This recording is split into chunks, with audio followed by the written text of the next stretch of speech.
Former MAT Executive Committee member Kevin Baldew-Singh says the association's mishandling of the Guardian walkabout has dented its credibility. There are reports that the entire executive committee has now followed Mr. Baldew-Singh's lead and stepped down. Jonathan Chase has the details.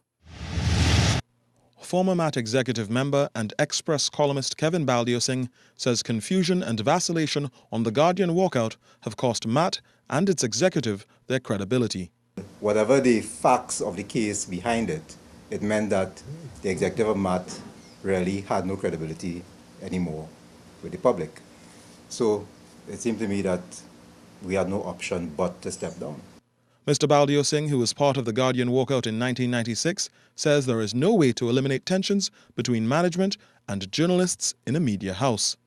But he says there must be established guidelines to govern the interaction between those journalists and the management. Now, it may be that a media house may decide that management has the final say over editorial. And that's fine, that's that newsroom's prerogative. But whatever they decide, the guidelines must be clear so that conflict cannot arise, or when it arises, there are clear rules on how it's to be resolved. He adds that managers in this field don't necessarily have to have practiced journalism, but they must understand journalistic principles to do their jobs effectively. So that they must understand that to be a good manager of a newsroom, you have to adhere to journalistic principles. This is simply an economic principle. It's not even a matter of ethics.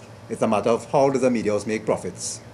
Mr. Baldew-Singh says in the wake of the walkout, the Trinidad Guardian will be under significant pressure to prove that it has not and will not kowtow to government demands. Jonathan Chase,